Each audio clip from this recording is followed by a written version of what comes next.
nti ene wondwumadi a wodie no minority no akyerɛ sɛ ɛnsɛn na ɛkɔ yie paasene kɔ wɔn frɛm ɛno nti wɔbra wɔn ɛyɛ veteran no minority no wagye boom ɛgye bam etu abasa wɔn na ɛkorɔ no wa boycott a ɛno nso emu nsɛm wɔbɛte Dr. Zinato Rajma Rollins nso ɛna sabiri yɛatena nsa hwɛ no so sɛ environment science and technology minister na abiro kopie mu ɛwɔ appointment committee no anim no wadi nkɔn akra ɛdi afa gadamsi ho sada nso ana boko central mnahye bedwani yewura mama yarga yɛkasa yi mampani John Dramani Mahama aboni din sɛ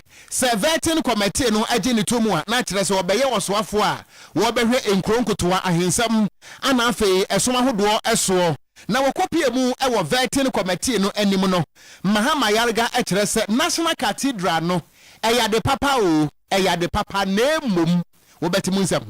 kanji nsuo ne yɛka fa ma wɔn anwumire yesi anu anum bi sense nsuo a ɛyɛ akala ne nsuo de wunya ɛnɛ de akɔ yim no hia pa titiro nsuo no ɛno nti hyɛ ne nso fa ma yɛ sɛ kanji de sɛ de potassium calcium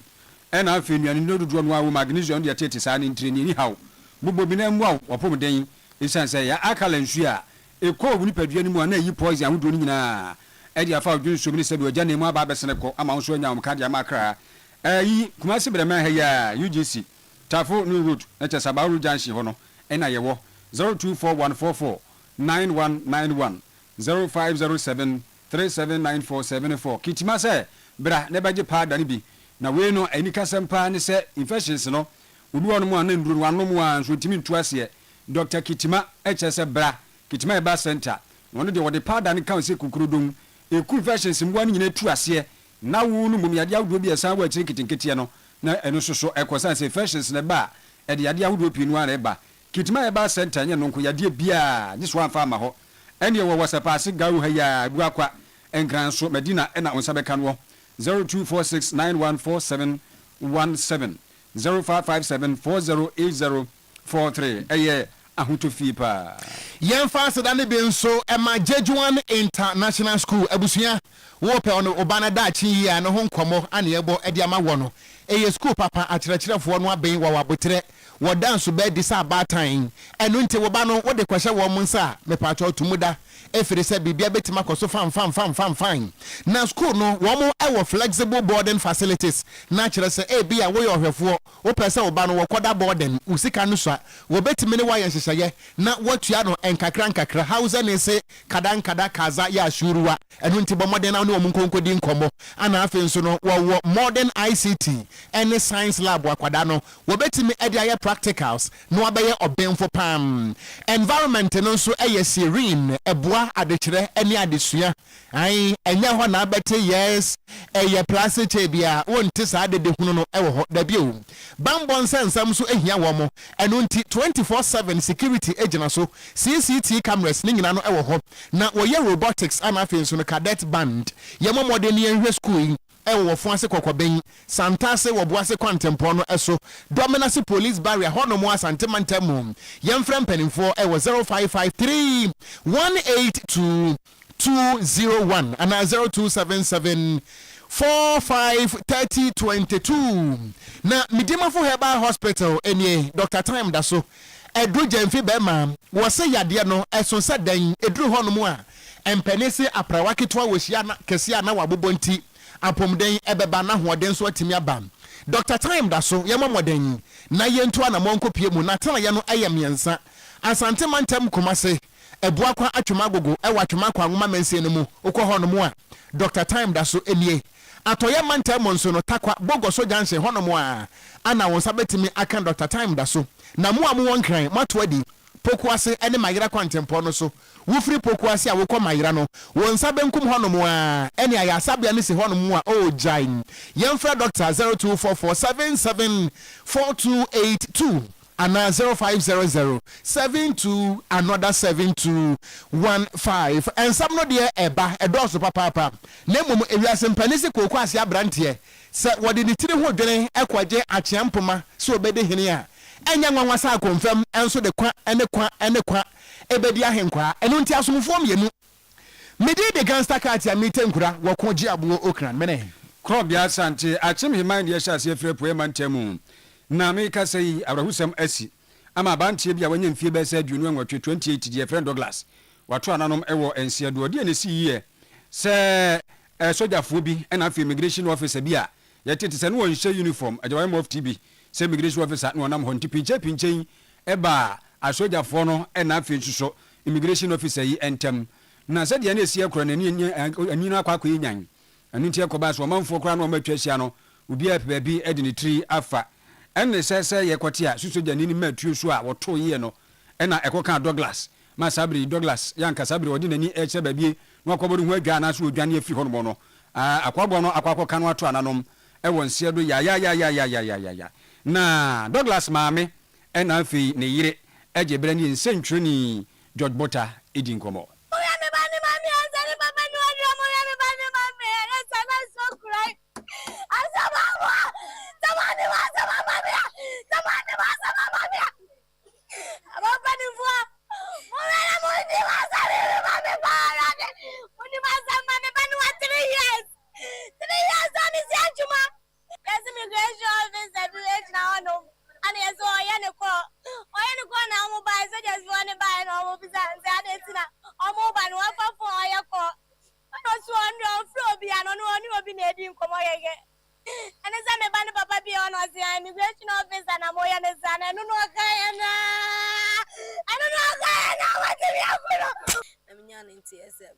So just phobia but me bet you.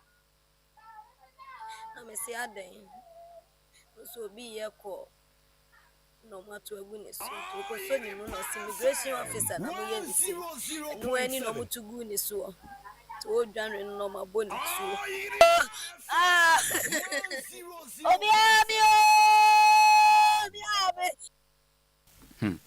Entina chese no immigration officer na motubu nso amoye ne saa no asemba o kan ya no se Douglas yi omtubu nso so omo ebo no nto odwane soja ni ba ko matuo so ten wato abo no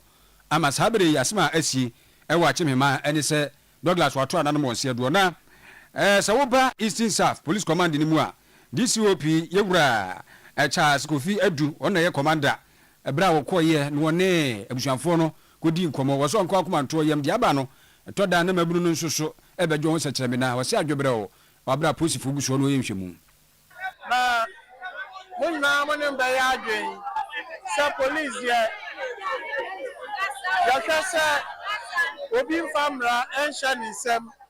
anya basabasa ya rasa obi ntiati obi fa ahudie so ya rasa life and to chacha na yesi ano anything na yaba ha no na esi ya no police aba grounds aba be share ma ya the body no akọ mortuary anopai yaba as a follow up yaba be hwe say ye be hu abusuafo no na yakọ scene ho baby a incident no esi ya no na dia efata bia se ebe ya ababua investigation no yabeye Police Commander Eastern South ene ne patem diesu OP Owura Charles Kofi Adu na mote ono so nkan miento akase ebo no so na yemfiri epoye mantem na fei yenko doma himkuran awerehosam aba betodwa ayede so mo ewo kase ebo yi mu ene se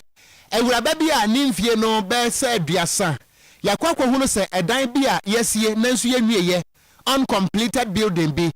emu na woda akere se watwa nananom ewo ensiaduo na yekasa yi aya nwanwa aya hu aya reho ene ajaduo na the property enam so a ewuraba yi akohia ne kwafiri kwamu wuo ewo saa edan no mo no obi entome nkyere ana the property nso anam so piepia no ede ne kopie mu ho no mo nso ayade a yekasa yi enya emetodwa nanso ewiase mpanisi akotweako ane akotweaba ne nua ane foforo abetomu dia betomu nyina no ene se wo manfo no ene wo Oyerepa nsem trofo di nkomo ekire mu se ne yekoso no ayehu papa enu nti obesere bambofo se wonye ahwehwemu entem na ade property nam so a edesa awerehosem yaba na obidan a yesie yensi nwieye emu anawuraba yi wakwu ada no mpanifo hwe na wontimi enyam hwehwemu firi se ehubua fear and panic ana abo wonom wo kasa ne mu nsem ye ade we de kwade ntibi wa ha de ntibi kura wa hada na ade na nwanwa dan na nipa na kogu aton no sada say nipa ya de take no ko ho se de ni CEO se bi ni kun no se de yo because dan na de e da ha che omo si dan wa ha wa hwe dan wa hu se na si aye omo aboso bibi aboli se be nyam prasta dan we o si a obro be 15 years kura ye hu bibi se da na me me nwanwa se ne sa de we atuma si ano ntimpan fo hwe na ye ni hu be ni hu dwuma ma ye hwe ngo ha ya me so nkropot sabe no aduane nhwe nkra me ma mi elu ba be sister ye ko den ha ko pekusie pa no o te se de awu na me ho hu no wo be ha sei na mfa kire sei ni nkobo na amane ya ese nipa ba be twa sie ha ntamu ade ba ha de be 8 years de hu se bibi enti se bi esi akorada mfa so de bi ninu enti wo kiremu a na de asie yi wo hu bi e wo mpotam hoda nanso ayawre hosem a 30 years ewuraba wo baby a woda no ehu na wato na nanom e wonse do yento akase ebo no so yanko na nimu na justice Sophia Banasco esa wono no yaten sa hwe no so onko Supreme Court na onko adwuma e ho se judge ni sanso na Justice Edward Amuakwa Sante ono nso so yeso onko no onko ye adwuma Supreme Court se judge ni ena afi yewura Anthony Forson Jr. Kane no na Ghana Bar Association ono president ye ono nso so yese wonko na wonko ye adwuma e wo Supreme Court se judge ni ntinipa mi ensan yi a ya nominate wo min e wo se appointment committee no wo mra hye bedwamu etna se na afi ade na e frɛ no vetting yebise bi so ma no asɛm enunu won na agya o madwuma ye mu no ye hunu se ebekɔ yie anase enko yie wo me se fata se ye disappointment no e ma woni ana ntiampa ene ye parliament appointment committee no kwa asetena mra hye bedwafo ye atwa ahia na de kokopie mu nyina ene se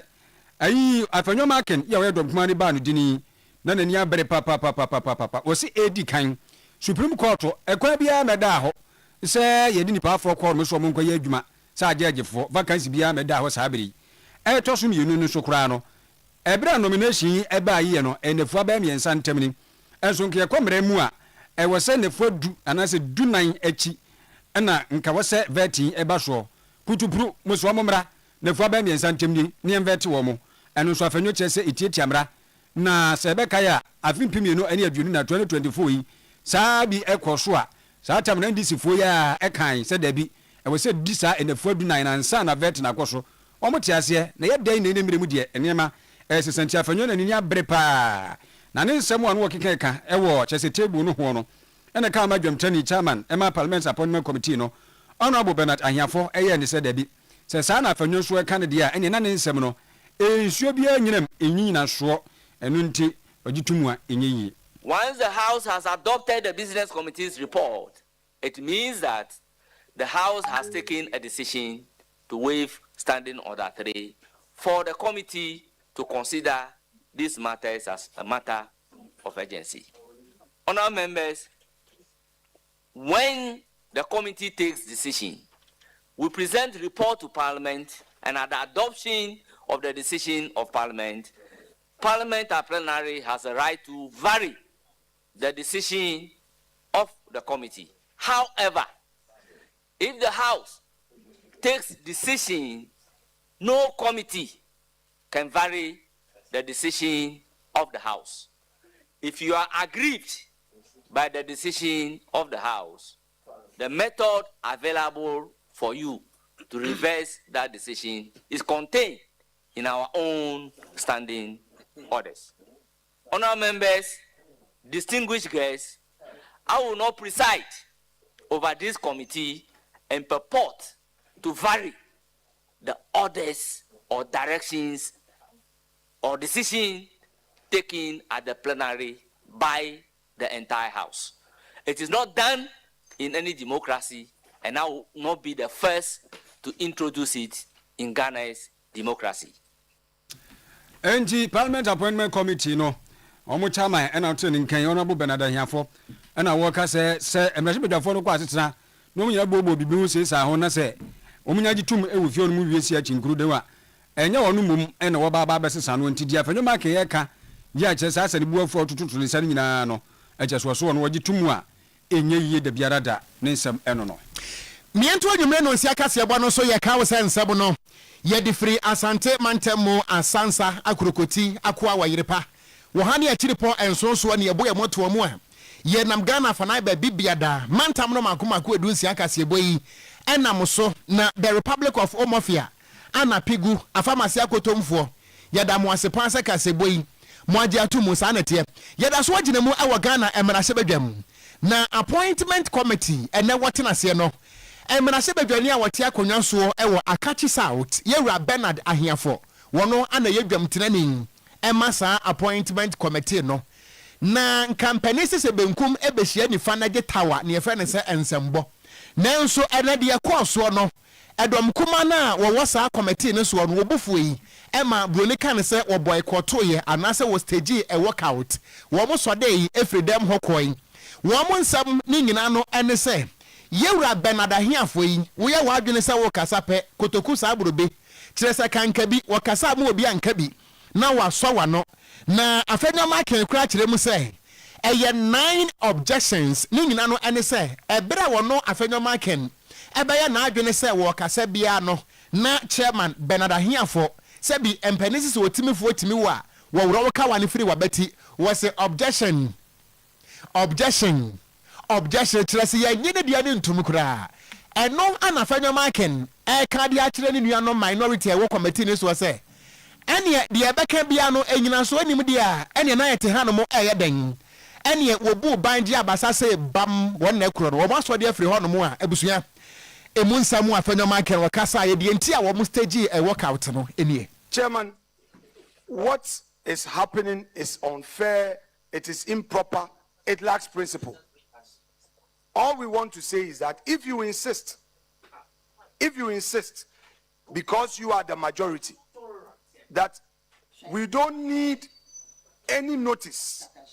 the very things that you said when you were in opposition,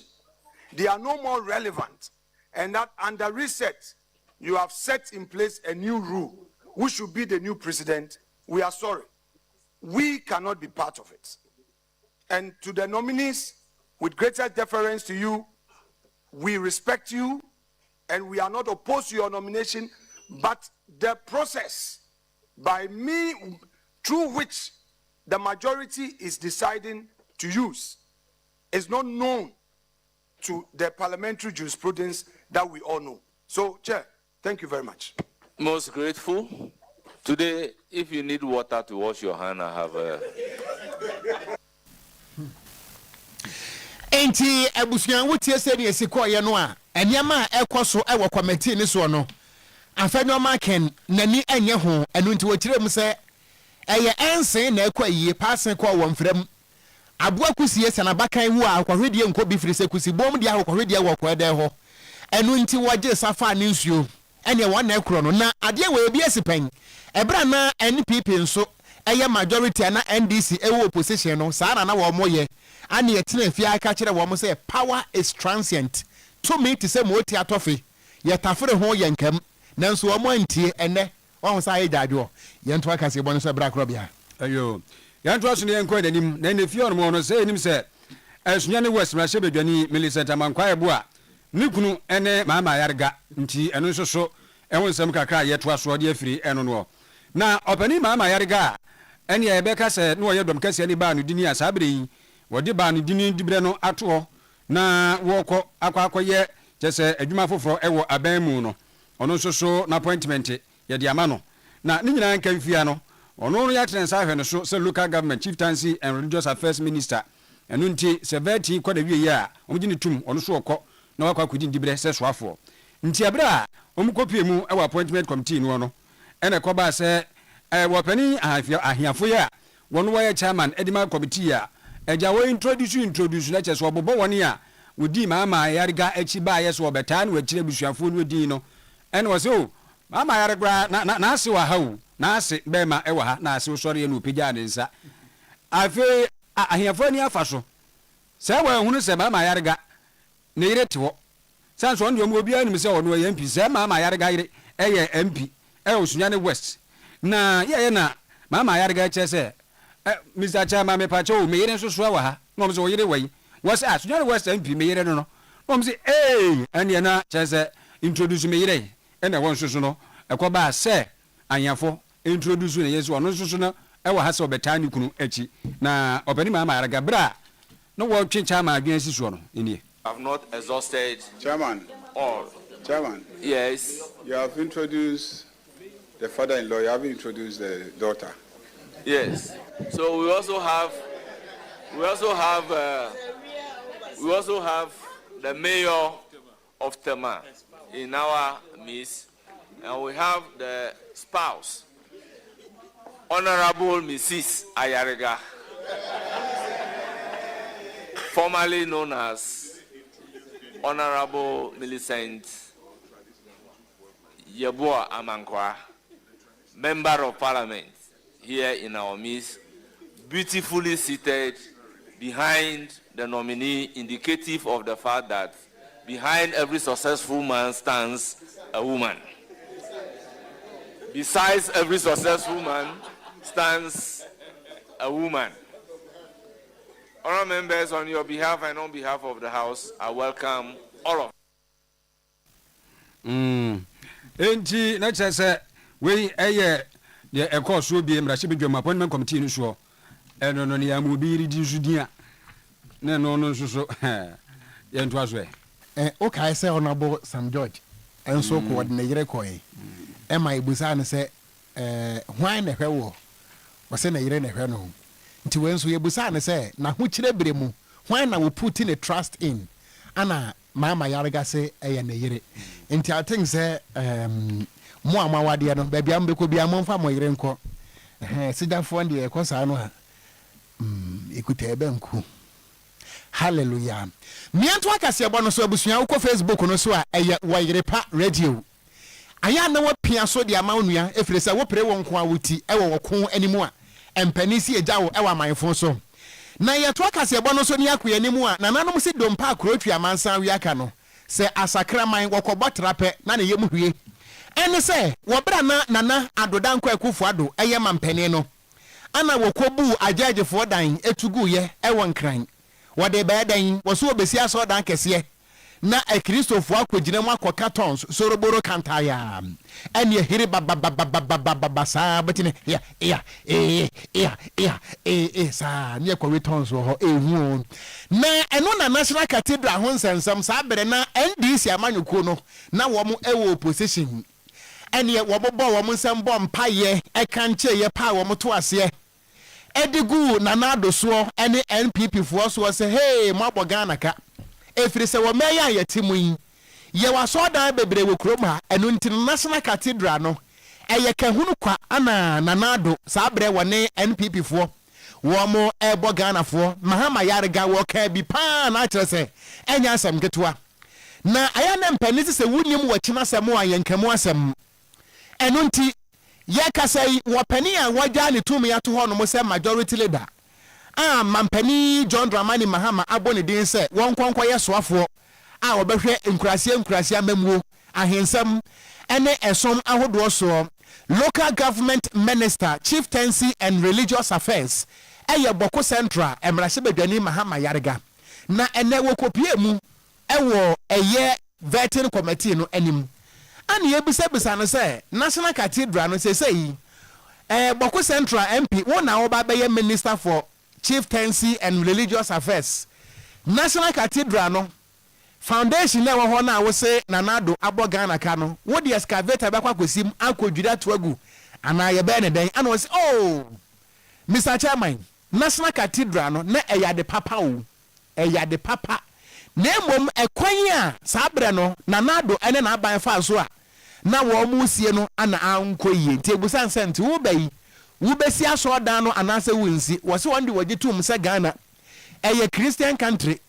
e Kristofo doso pa eno nti won kan ba bi ada se National Cathedral no eye bone wose eye papa ehu. I believe that having cathedrals, church buildings, mosques and other worship centers are great, exciting things that enable the practice of religion. So the idea of having a national cathedral is, in my opinion, a wonderful, exciting idea. I don't think there's anything wrong with having a national cathedral for the Christian community in our country. If you are asking specifically about the national cathedral that President Nana Akufo-Addo, when he was president, initiated, I also don't think there's any problem with the idea. I think it was a good idea that was badly executed. Otherwise, I don't think there's a problem with having a national cathedral. I personally had issues with the location that was chosen. Hey, Erade, amanyofo angasa edua bontimi nya wo munti. Ubodue nya wo mo. Enti Boko Central MP Yewra Mama Yarga. Ana afede de waka eno no. Doctors na charge my roles so na mampani abonidin trensa so say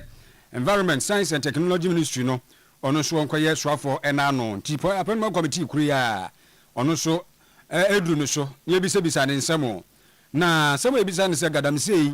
ye sei ono ba be environment minister yi ekwa be no be fa so na fi ye betumi abre no ase ana se obe ne dai sense gadam sei ne de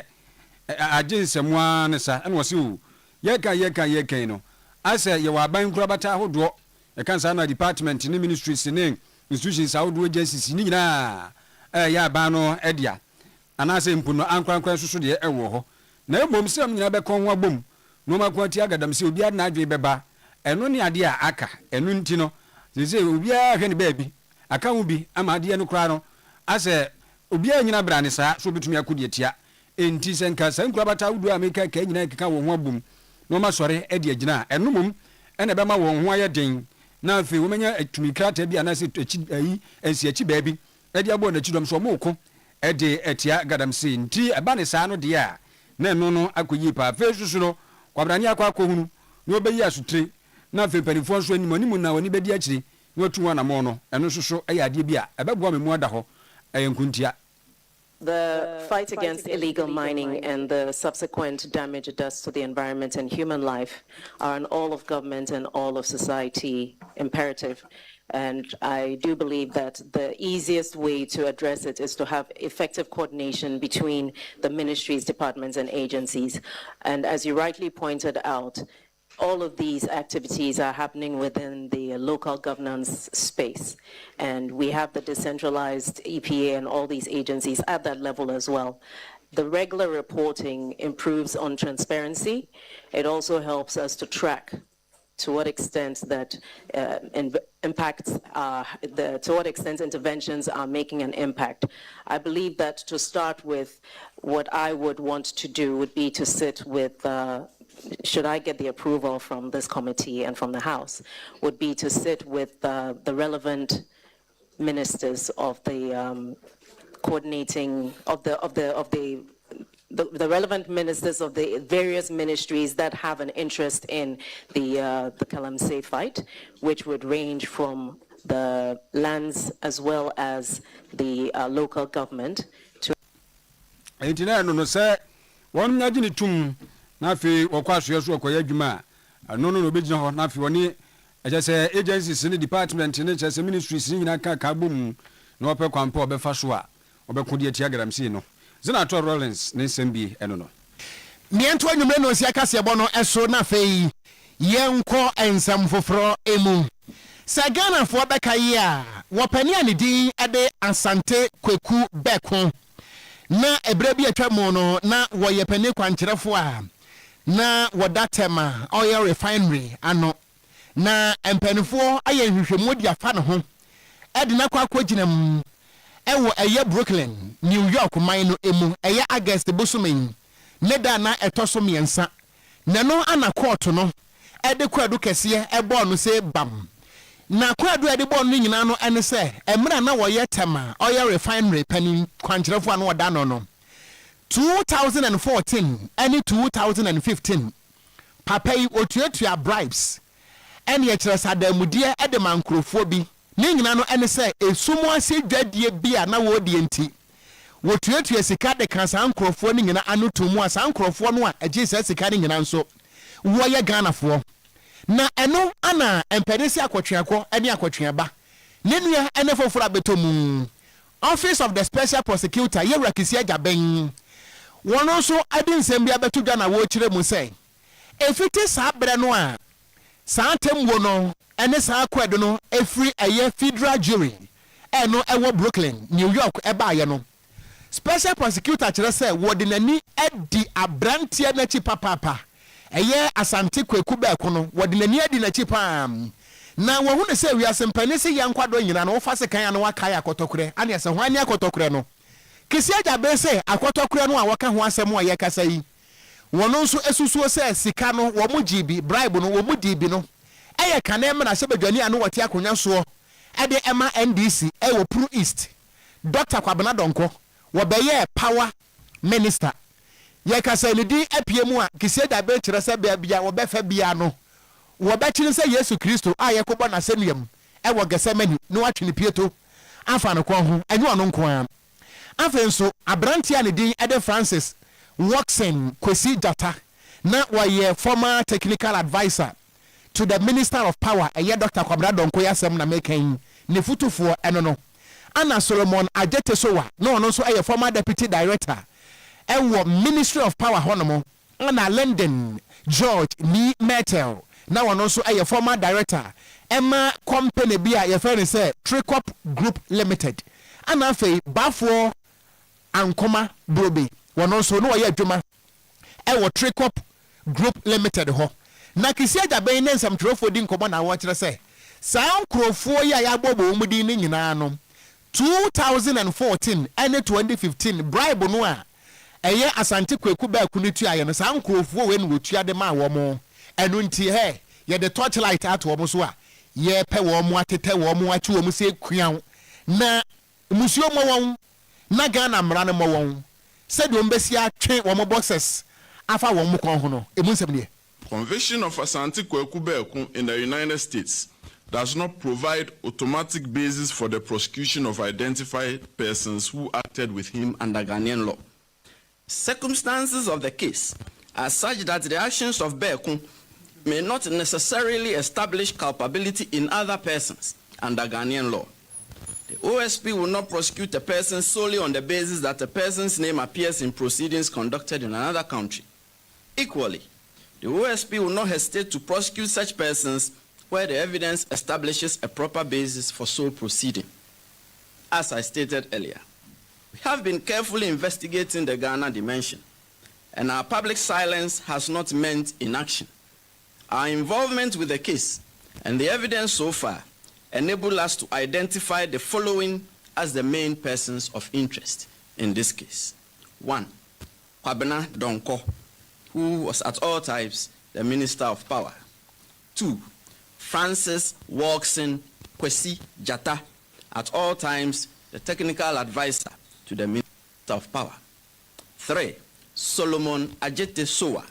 at all times a deputy director at the Ministry of Power. London George Niso Metal, at all times a director at Tricop Group Limited. And Bafo Ankuma Brobe, at all times an employee at Tricop Group Limited. These are our persons, our main persons of interest for the time being. Enti ebusunya yewura kisia jaben wono ana eye wo mai just wada kama yo special prosecutor. Enti san krofo a mote wo mudin munim wo mo a mompere wo mo abeti se kisia jaben ehwehwe wo nti won fa wo ho nkokire ye nto aso yi. Ghana Cali Bishops Conference ensuso Roman bishops no wo mo chese wo mo conference kese ye yeku na wo mo akwa kwahia mpanimfo no a eba na se bia Parliament Committee on Chieftaincy Culture and Religious Affairs yaja wo mo abon komopa na eho ena Most Reverend Matthew Jemfi wono ena ye wo mo president ya di ba betu dwa se nkuro nyankopon anim ni galam se ya ye kan no amayofo no ankasa nso di makotene ena afi nsuso ankura bi ho no mo bi ho ahyehye mu amayofo no ehyehyɛ wo no machi na ababa ye ade bi sesese gadamsi no penwuma e di amankofo aye ya kwabrane wo sore pe wo se okwadwuma be ya se gadamsi nti ye adwuma kasie pa ya wo se ade ba ko pa nsuso aja oguso a wo kan yin sa amayofo no a won so so do won wagi mu hye chiri no kra na no na na won huna na won bo etie ni nto mo ka ni prin enye prefa e de akira mayofo no asabe o mehye mo mehye bia ho no se won mo pe bibi enye mfa won na ade ne de ya ye basa man mu. Illegal mining still ongoing, unfortunately, sadly, dangerously. Youth unemployment, environmental degradation, and we call for responsible and decisive action. We are destroying God's creation. And who is doing it? We know chiefs, which you represent, some of them are involved. As I'm speaking, this morning, we have a letter from an MP who is fighting with some. Ulma Emre, most Reverend Matthew Jenfi, and Motin Wenkano. Nan in trust one, and was say, Sawoba Ghana Education Service, Council, no, one more representative, not just a Bishop's Conference, no, almost one name is Sini, Yana, what that Ghana Education Service, Council, was sure. I was amnesty, you woman name is Sini, no, every council is in Tim Prembre, woman soon to mean check one of my drink, and from Fadishan, and it says, Okosia school, ya, and your more when you're indisciplined, no. Ado super ewa Ukraine go po anim ne wose wo mo so treche no mo hwa ya na eha sepa Ghana Calibishop Conference wo mo na musini yeyi no e de African Ghana Education Service wo mo kan so no onsusu ho no wo no mo nya adwen. We used to be represented on the Ghana Education Service Council because of the number of schools and our involvement in education. For some reason, they eliminated us. Na chese ya you am free so. Ntini nyina no most reverend Matthew Jenfi wono na Ghana Calibishop Conference wada wono man no se president e bra wo mo ekohia mrahye bedwafo no bi nkura bata ye hwe ahense mamamre eni so feku awodo so no komodi eno no. Yada so agina mu ewo emenase bedwam na sania krobia e de atoto so amamo na eye Catholic Bishops Conference sania mu mpanimfo kokohia mrahye bedwam eni mu mpanimfo no ensam na hodo pie no aneto fam na wiase no mpanise aboakusie wono ana chinchin ye kope eye esie na wotu ne bon nanso wodabu na sepemene ewuramu a aya na asomdwe ene adagye aya na ebini sa kusibonum ni nyina no ene se Sagana fo beka ya besa bosome enie ana beto odwase wosofo bi akokasa atia wokomshani Muhammad ema sabre no yeduano muslimifo ne benso antiase ema eno ekoye woyo waya ewo social media no so a nyankopon na ba mu nkakotokura mienu behia ahwe biomis anka ba ko bepan na eno nenne ensam no panifo kohia mu ewo mrahye bedwam no eye most reverend Matthew Kwesi Jenfi wadi atu dwa se saade na ekoso no chese hadwen papa se Ghana hanu mo ayetie efiti yanka to apenso kristofo ene nkremofo ye nyina yete se anuafo kane no wokwa akurase ne ade a ye nyina ye ko wekipi bom awade ye nyina ye di bom bibia ye bom ne ade a enu nti eba ne se na nansan enipa bi ekwakwehye wo bi achi ama kire se kristofo ne nkremofo asa yentem eyakoye bisi basai nanso woda nyankopon ase pa se asomdwe atimi aba ekuo ni esome mienu entem ama Ghana yeti asomdwe kwanso na mmode ba ko ha no pa no ene se ekwan a aban we fa so a ofa sansem no nani anya ho. Let's say that the freedom of religion, therefore religions can do whatever they want. No. It is not. They are supposed to follow the state law. So don't treat certain matters as religion. Let me give you a very typical example of what happened recently. When if somebody says this, go and kill him. Now, don't consider that as a religious matter.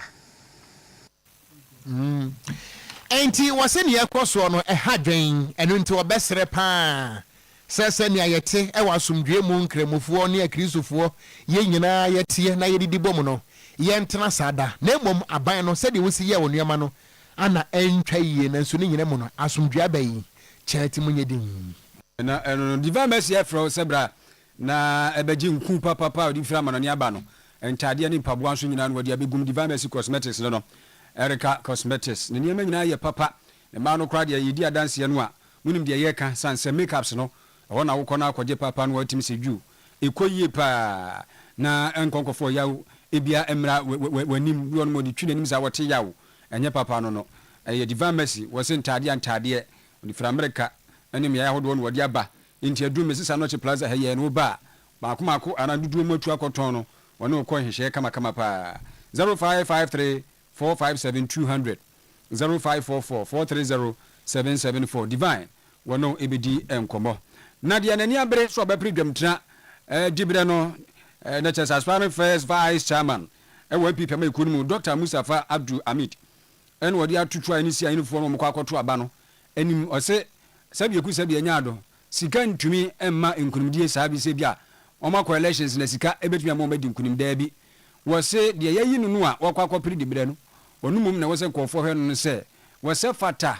ɔyɛ competent ana ya wobetumi aboa ama MPP ba ekuo no tumi a wɔpɛ 2028 no ɔmo nsa tumi aka ana sɛ ebia sika na delegates no wɔn ni di akyiri ɛno no wɔka ne prɛko pɛ sɛ aha sese baabi MPP no ba abeduru no ɛwɔ sɛ ɔmo firi baabi no ɔmo san hyehyɛ kɔ baabi na ɔmo hunu sampa Ghana for ɛbrɛ ɛno nti ɛnkwankɔ yɛsɛ bia yɛ delegate oyɛ firi adeɛ na wopɛ hwɛ deɛ obetumi ayɛ adwuma no na to aba ɛfama no ɔno ne nsɛm ne. My message to delegates is that let us go into this election in Kumasi and vote for competent people, not people who will come and distribute money to us, because money doesn't do anything. It doesn't answer all the questions. If people use money to buy positions and then they come into the positions and they don't have the capability, it is the party that loses. So my admonition to delegates is that let them go and vote according to their conscience. Look at the array of people who have paraded themselves for various positions and vote the most competent of people. Enti wo pe dwamtra dibra wudi kan HSS first vice chairman ewo MPP ma ekonomu Dr. Mustafa Abdul Hamid na Salam Mustafa nso na EP national organizer en wo se MPP ise obi ani abere wum no ma hunu se Ghana fo nso ebre Ghana fo guso mo frefre se nka MPP samra bem no meto aso mu o man na sabere o matwa hia o meyi mpanimfo yi enchen so hunu eno anso no guso awoka se obi a wo kwa kwato aba no hunu se nipa a wo to aba ama no was a fata. Rebuild the party from the ground all the way to top and ensure that the NPP becomes once more the most thriving political tradition in this country. And based on that, we will win the 2028 elections and save Ghana. There is no doubt that Ghanaians are beginning to yearn the return of the new patriotic party, because this government has failed. This president has failed. Your friend Salam Mustafa also war pray a domboa dibre just national organizer MPP ma ekonomu. Miento akasi abano so na yenko ensam foforo emu. Na yebo ade awuramu ewo adanse akrofro mense no emu. Ewiase empanisi baabi a woso no ewu ada no aya na adankasa empa hoda na Ghana fo edi line so ekogina wiam ensuom ekoto aba won botae ne se obenya mpuntuo nanso yekasa yi adehia wo mo ewo kubi eno eye kuro ba ko a ewo adanse akrofro mansi mu asantemantem ha ana wonsada wonsa ye mu wode adesrede na eto aban enim se wokita mobile phone nanso network pa wode hello ebi ni ho enu ntisa wo no obi kasa wo abakasa nipa ne hya tuam wo abakasa nwansena a wo kwa wade kire se mobile phone no ene ko no bebo no hwene saa wa na obubefuo a wo bekate no ana afa nso no akwambone wo na mu a jai henkro baby aga na adri wo boda so ade apemfo ene se bio ayafo ehye wo mo achi ede wo mo kwa ayasabia adan every say ekwan ahodo a won potem ho no enye na wo abakasa wo mo nka Ghana ho kra na no na wo kyerem sɛ wiase sɛ oyam ya wo ya na sɛ wamfe wo se a obi ehu omobɔ ɛno nti wagye brɛ no wɔ Oyerepa nsɛm twerɛfoɔ di nkɔmmɔ wɔn nsɛm nyina no ɛne sɛ wo paasɛm aka kyerɛ Nyankopɔn na ade afa mframam nti yɛ kɛmpanimfoɔ ntie wɔn na telecommunication service no ɛne networks no wɔn ntie wɔn na wɔn mesi network pole bi ɛma wɔn ana afei nso no wɔsrɛ yɛwura Sam na te George sɛ wɔn nso yɛ nipa na mmerɛ na mo petum ne mo ba hɔ network kɛkɛ a wɔn de bɛyɛ kɔɔ nso no sɛ bio abɔ wɔn ana wɔkasa ne busua yi wɔn nsɛm ne nie how pa deɛ ɛyɛ yɛ network sɛm deɛ ha yɛ paa kuro wei yɛ kuro bi a community no yankasa yɛ boa yɛ ho yɛ nneɛma bebree kubi kuro yɛ yɛ wɔ mu yi yankasa yɛ boa yɛ ho yɛ nneɛma bebree wo ba kuro yi mu a ɛfa community center na obidine betena so ɛne kuroma no yɛ ne akeka yɛn sa ase nyame adom yɛtimi ayɛ community center aboa yɛn na yɛ network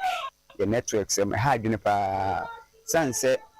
ene man mu ayɛ wei bibia yɛ abɛfo nneɛma ne yɛyɛ sɛ ebi nkwala yi kura ewie BC yi kura sɛ obi bɛhwɛ no resource a yesi a travel free ha akodu nkwaw ansa na nkwala na timi akɔhwɛ wɔn resource ɛne nneɛma wo bɛyɛ call kura wontimi yesi wakɔ tena baabi tententen ana wafu bia bi na wakɔ akɔyɛ call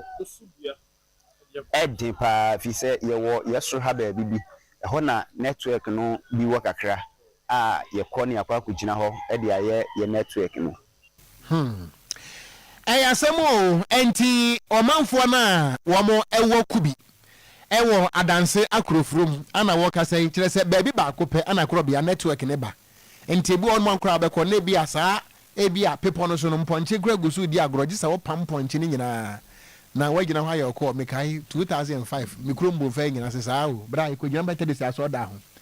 wɔbɛkɔ na mpɔnkye wɔ agye sɛ wɔde bua gu mpɔnkye so apam mu nyina no ayɛ ɔkɔ wɔbɛba no mo sɛ gyina ho yɛntoa so na yɛnhwɛ na meka sɛ yi Bank of Ghana ɛna afei Ghana Police ɛnyɛ ɔmo nko a asoɛ ɛhwɛ afiri sɛm so Interior Ministry no ɛna ɔmo ka bɔ mu na ɔyɛ nteteɛ ɛde ɛma saa security agencies yi a wɔn mum ɛwɔ armored bullion vehicles meka ne saa kyɛ sɛ saa cars a ɛfa sika ɛfiri bank bi ɛde kɔ bank foforɔ no bɛte wow sika ɛba nipa ɛntwene ho na deɛ teɛ ne sɛ Honorable Ebenezer Oklete Telabi wɔno na ɛso afa bɛde akyira wɔhɛ fi sɛm so Deputy Interior Minister ɛna wɔka sɛ yi wɔse ɛhyehyɛ foforɔ wɔde aba a wɔde ba bɛbɔ saa bullion van no ɛne ho ntutue nyinaa ma na kɔ yie ampa sɛ woyɛ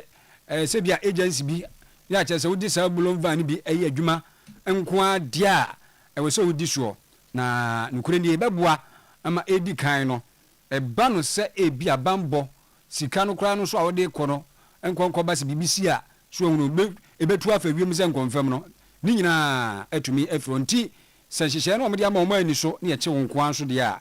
ɛmmara no yɛde bɛyɛ awokum maintaining public confidence and strengthening national security. Every stakeholder, therefore, has a responsibility to ensure that the vehicles deployed for the transportation of cash and other valuables are safe, fit for purpose, and capable of providing the protection required. I wish to state clearly that every vehicle recruiting entity found converting or recruiting vehicles into armored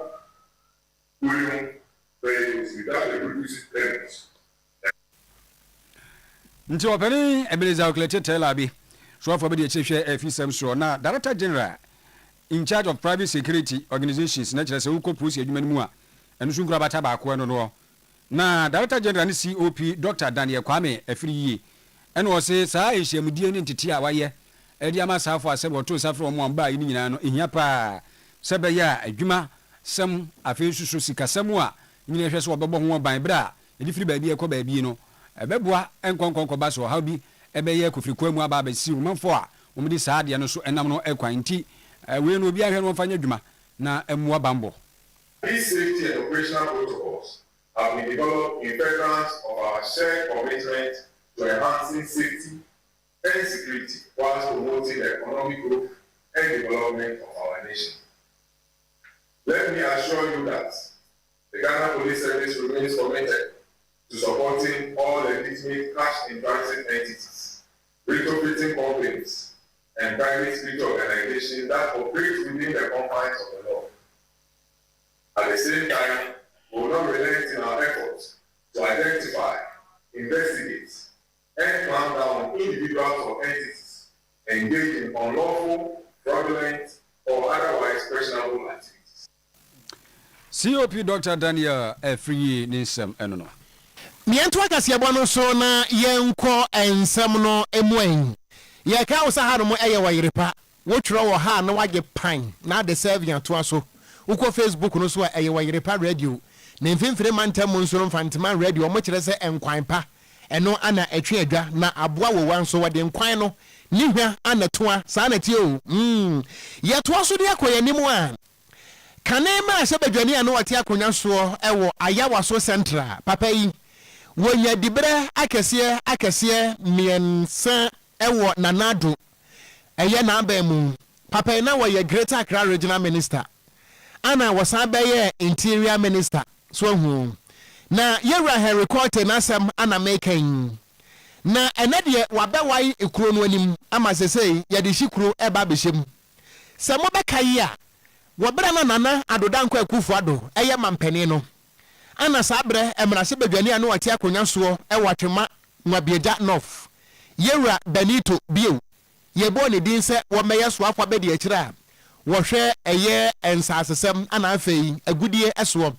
Deputy Minister for Lands and Natural Resources na eye yewra Benito owusu bio papa yi wote hono mo wonka bi nhiem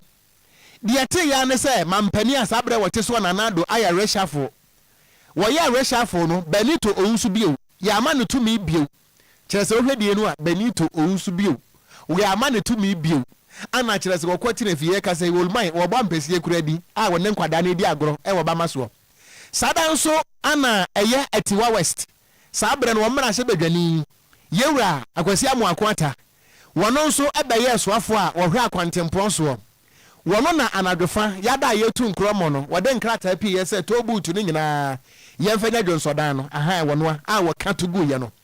wono nso mampani nanado eye reshafo no onaboa mu akwata nso ni age ntumi afiri nsam ye hu ne biewu Ghana fo adwene hu abusase na da ba ne se na nkrofo ya mo mutumi biewu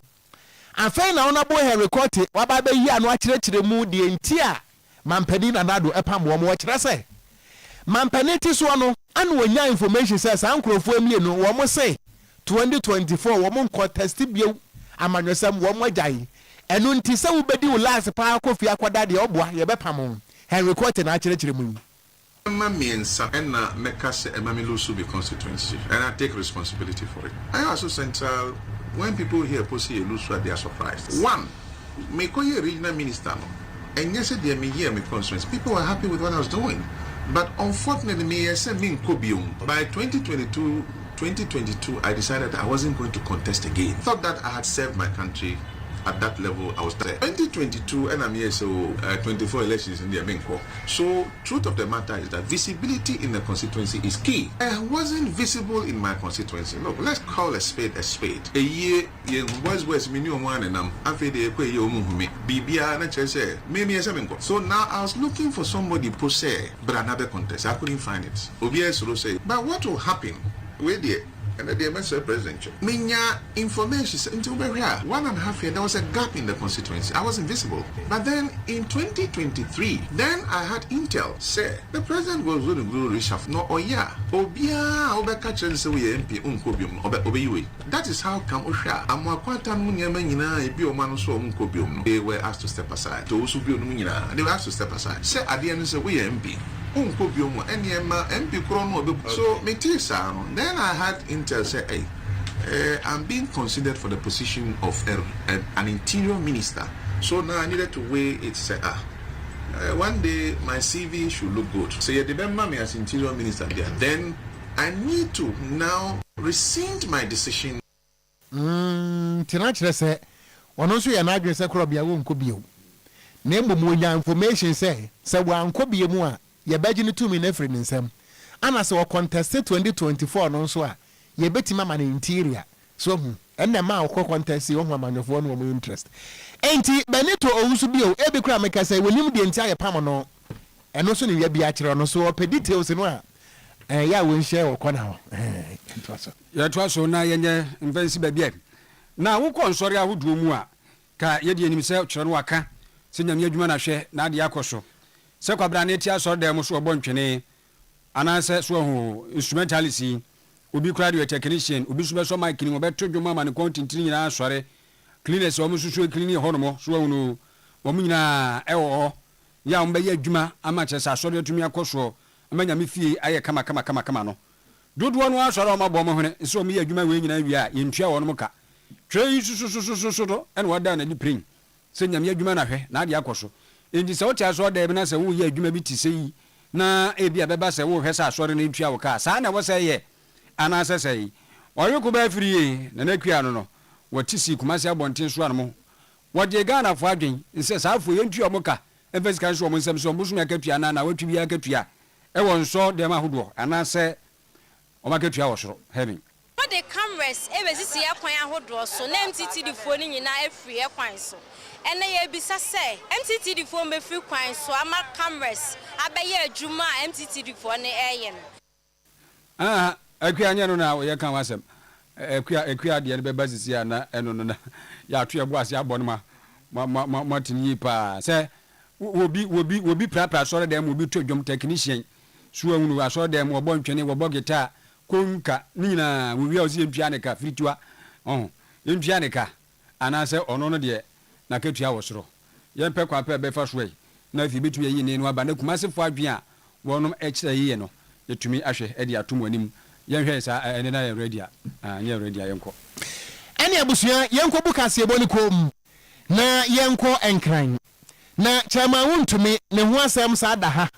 na abusua ye benya daje abiebiem se wofa ya saponyom na mwatimi ate ase yie pam chama wuntumi ye kasa kwadu akese ba miensa ana yede ebo no na emu baako ana ye kasa yi ede no akwakopie mu mfinhia aduo no ewo nsawam a wodan nsawam sesi anon na case no a yede bo no foforo asesi a yasa frɛ eye besi a wokɔgye ye eye 30 million Exim Bank loan a wakwaje ye nanso loan no wanfa nya ne sese wode ye misappropriation of funds na kire se wakoso financial loss to the state wa board my Ghana kapa na asam no Accra High Court ene wotena asam no so biu ema wotonsa ade frecha ma wuntumi ne lawyers se wo mo nsamra na besa busumi nie ana court no ama kwan se chairman wuntumi ene omai kwaduboni eye justice ramsai enkosi nkonya na de emrem ye kan se plea bargain bia o medica 2 cedis medi 1 cedi mesremo moma me bre kakra na memfa 1 cedi ne nka ho na memfa mremo na bia sam pese me de me kwatumi kura no a na modi acheme ene ye kan se plea bargain na abusuya de abetodwa elie chairman wuntumi lawyers ene justice ramsai ekosi aye no attorney general kosi aye no plea bargain proposal no anyadwuma ya bɔto agu ɛno ntine court no kyerɛ sɛ chairman wuntumi yɛnsan fa no magina court biem na 30 million Exim Bank loan no yɛnsan ani saa asɛm no nti sɛ yɛ kasa yi a plea bargain no ya bɔto agu no yɛbɛsa twe chairman wuntumi aboɔ so biem wɔbra wɔda afiase no ne yɛsa de na akɔ gyinam na justice ramsai ekyerem sɛ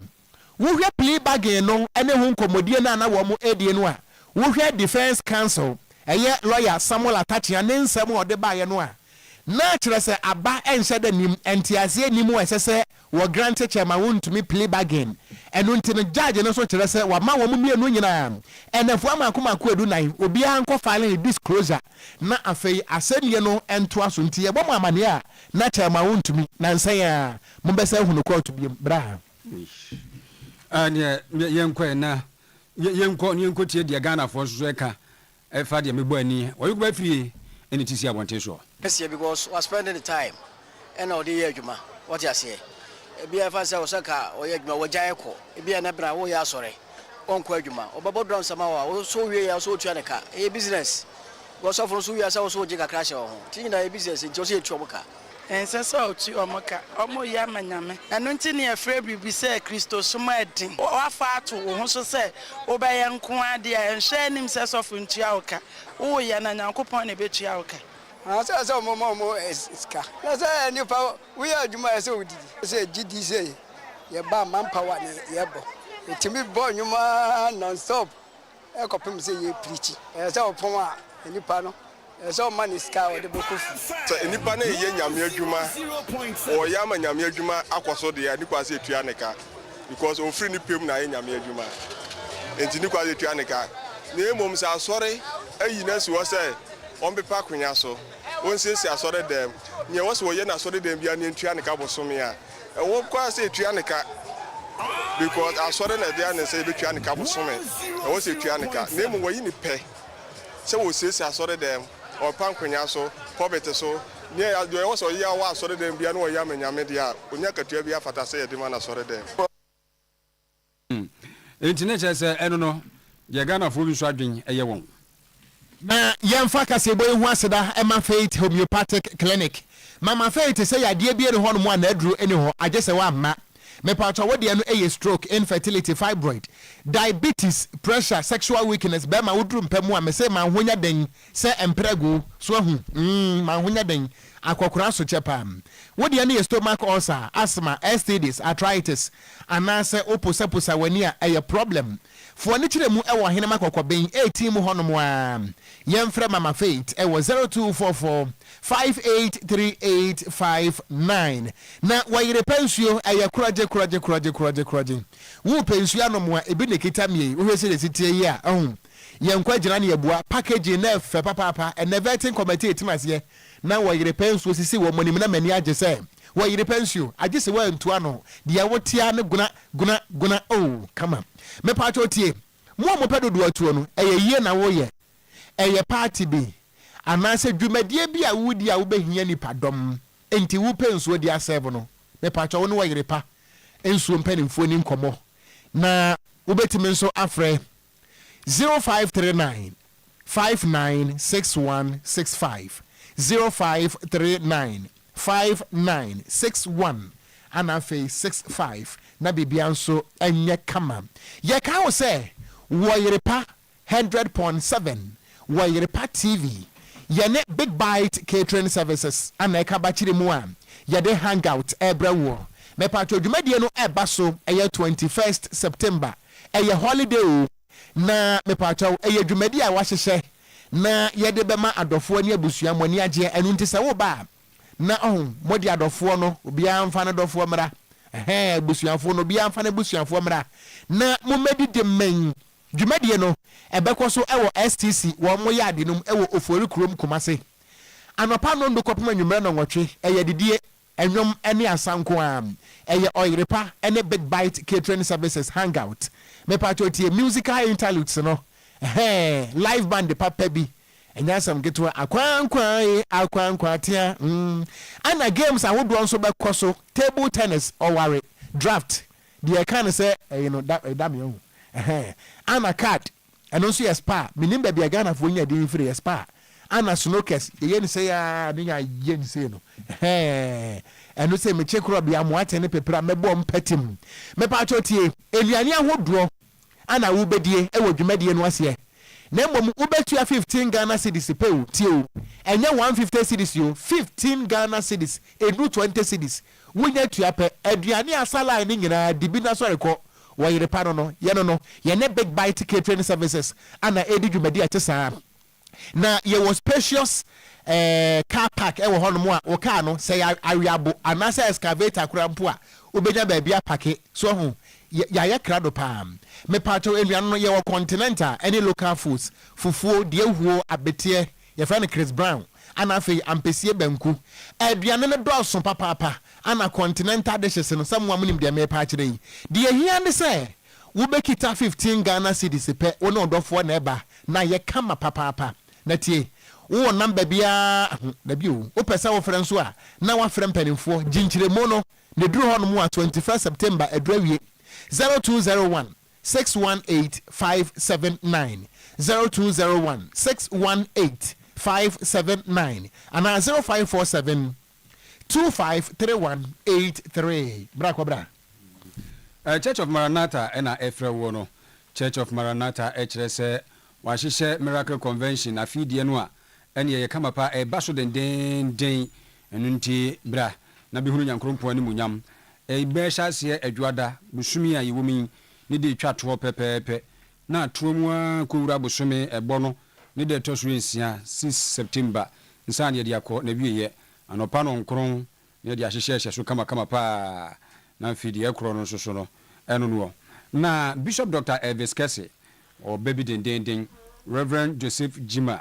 ɔno na yɛ host saa nso na Apostle Dr. E.O. Kwabena Donko ɔka ho Apostle Atakwabena JB ɔno nso ɔka ho yɛni adɔyɛ ɛno ne asintre da so Goodness and Mercy Maranatha Evangelistic Ministries ɛwɔ adum ɛbɛn snit wɔn wa woduru GCB bank a ɛkyerɛ hɔ ɛna yɛbɔ 0244 613 460 0244 613 460 and that's 0241 725 421 na yɛno ɛntoa so ɛmfiri hɔ na bɛsɛ busumiani ɛna kɔba sɛ kaa bi ɛyɛ commercial vehicle yi bi wɔfa wo bi ɛwɔ Kɔmfanɔkye hospital anim hɔ no a ɛna nipa no ɛkɔkɔsiiɛ ɛwɔ agu akɔ akɔforodua na bere nipa no ɛsiiɛ no na wagya ne kɛntɛn basket a adwene paa adwene yɛ ayahoɔ ɛna na ɛwɔ mu ɛne nneɛma ahodoɔ bi a ɛyɛ nipa no ankasa nso so ho nneɛma a ɛne dia ɛno nti bɛɛ busumi ni wofo kaa ɛwɔ Kɔmfanɔkye hospital na wokusi wɔ agu akɔ akɔforodua wogya basket bi wɔakyina paa wohu na nipa papa wɔde aba adwene ayahoɔ nso deɛ ɔnsɛ nsɛ basa saa nti ti so na fra ɔman te saa nso abra Oyerepa nneɛma nkyerɛmu no yie ne tu so anamɔn 024 0256 979 053 0256 979 053 na ɛne nipa no ɛni nkɔmmɔ na mepato Kumasi Metropolitan Assembly KMA ɛbɔ amaneɛ wɔse yɛ mo nyinaa mo amaneɛ mo amutie kasebo titiri ne mo amuni KMA edi dwuma ebia wo paake wo ka ɛwɔ Kumasi ha wo yɛ shop owner anasa wo yɛ store owner dwumadie bia no a uni KMA edie no tie yɛmfa sika ɛnhyɛ wo dasani nsɛm biem ɔmo kɔ de guitar ɛbɛhyɛ sɛ nyame yɛ adom a September bosome ebisi mo yi ne da ɛtɔ so edunum ana mepacho digital pilot no ebekɔ so mo a mo pɛ business operating permit to make crack tie de adwuma ni nyina nso no mepacho ɛyɛ digital open license ɛyɛ digi na de ta na so mepacho open kyerɛkyerɛ mu bia no a ɛmane nkwaya ansa so hu ɛmane nkwaya ansa na meyɛ san na meka so mo boa o yɛmoa Oyerepa na ɛkasa no ɛkyerɛ sɛ yɛmoa enti mepacho open kyerɛkyerɛ mu bia no a frakia mefoɔ frɛ wa mo yo na wodu ne ho hanto eba ha no mo a krobe aye krado twan pam yɛmfrɛ 0240 973946 0240 973946 and 0240 974194 na adwuma na aba no empene se wotena faako na se wodo nsa mienu wi ehye wo damini famu a jamfi beda woka ekwom bedu krom ha wo hwe Kumasi ha hwe a wo bare chok enu nti se wote se obesi adwuma pia no ahye o boxer shorts no obepe bia ye wate adwuma bɔ no nti se kro no obeti ni jolo yetimi power sum na atase achewo wona mkeje tia pa na ohwehwe se gbafia ha dwen atase ne biro no enu nti company wo mu etwa pure water wo se wo pe ahyenkafoɔ wo mu a mepacha onye se wo nan edru break so kwa wo mu ekita valid driver's license efiti class B aircraft enu nti se wo ye ohyenkani na ebia ukita license na nso no wuni car frɛ number ya mebɛbobɔ na bibia ntim nya kama afa nso mu amonim abobo ya tricycle munum twia eno nso esese ukita riders license na nso no frɛ sa number ni ma wadwuma nye wate 0539 wo tworo na botra tworo 0539 596165 0539 596165 matworo di amomfrɛ musem opadwuma bibia ba fine bra yenko oni otia yi paso his lordship chief justice Paul Bafo Boni nana Dr. Agyenim Boaten amwama hene eno no nana afia pokua to so miensa amwama hema obani kwabena eje sapon so abusua pani ye wo amoama adehibusua mu eno no nana champon drinks giant ventures nana je ABL distributor kumasia wura Ricky Buachi Yadom Guinness distributor kumasia woni yoka ho ebi ni Reverend Ransford Obin ena fi CCC asore kakraka no nyina so atachire honorable Alan Trematin K no Alan K ono so what ya yipa so was for Dr. George Buma Amprechum CCC Kenwesti honorable Godfrey Nana Chiame Amprechum odono asi jiga ono so what ya yipa so ebi madam Abena Boatima Antibut ye friend wo Letitia Ajman organic nso so ye friend wo London Dr. Ferris Owusu Prechum MC Berlusconi ono ewa America mem architect Ransford Obian Prechum Samvic Ghana wo nyina to abese no de yawo areho sese Mrs. Vida Owusu Prechum eduoso 974 ena wunyaye twediampon ede chania ebobosumi aye kowura mu ni de toso num pepepe September 5 CCC ayija ye de na tompem wagina so ayofu sum de amano ewo hono a abusua bekwa akoto ne dem ewa amoama achiase adehimsiye wadan won ho a memenda kro no ade toso enum ebobosumi aye kowura mu CCC ayija donko ebepim no sia ena obenum sikasa yie no ade chen ekwasiada enase som ebekoso ewo CCC hono a de toso ensia ewa ayija na afi wadan won ho a CCC hono a ayija premtobre ekopim no nsia kwadwa ho mekakra no na afi wadi kwasiada de no nsoso no ahyehye so de toso ensia ye eyenkujankuja ntimumra na momebua yen na Owusu bempa bukurum ehene eno no na tie yipa so na Owusu mafo nso bukurum konti hene na foku ntewura akwam ehene sanso ena opani kwadwo fodwo ono no samanchiri number 2 ebusua pani Joseph bempa baman eno no opani PK Boaten ono nso watia yipa so enkwadai ene Aliso Sakutu ohwim ena wowo Esther Dufie GCB Upper Road Mame Aduma enso Canada ena wowo ana dankwa ewo Switzerland Kofi Adanse enso deduako ena wote Prince Amwa ewo Kumasia Lisa Amwa Evelyn Amwa ena George Opon wo nyina ye ma atu abese no se wo mde hye prekope Madam Teresa Ata Ajubi Junior ante kakra eno no wonya adunum 954 enhye no de chenia hs abusu ewumi ya ne de toso adunu enkron enti yebuna no a ayememenda ebei wo chinechi memenda ya enhye no somadawroma aswanse Sea Park wono ena chese wode ne tumpem no 9 bepem no nkron na wagina so ayefusum ede amano ewo St. Teresa's Roman Catholic asafum wodan wo ho a bukurum amsiye obekwa akoto ne namu na afesu abetena se chese memenda ebakuru ya waswanse Sea Park wo fa ko de da no donko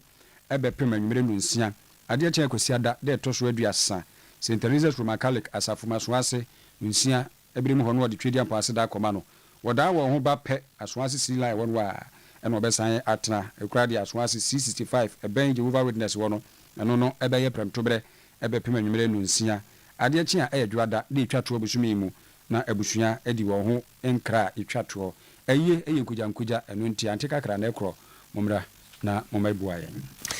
na wenso eye na wotweda die ana yede etwa so ede amamoyin na oba pani Mary akuafriye enso abusua bo amane se wodaye a wansore eno akankinegu na wote ase ne yefre no oba pa wonya mfinhia no aduosia enan 64 years na wonya ye na nyame ya dromu a na wotweda no wotirem se September bosmeda edinkan saada no ebesi ebenada ewo janinso eho na obedi na wotweda no awia premtobre ekwapem se adwumre no nsia enu nti abusua ede wosoni agyaadwo ana eto nsafre obibia semomrai na mobegya mu wona fe wonde hyen woni wona wotweda no kama pa enti na abusua ahase na bre ne be man kwan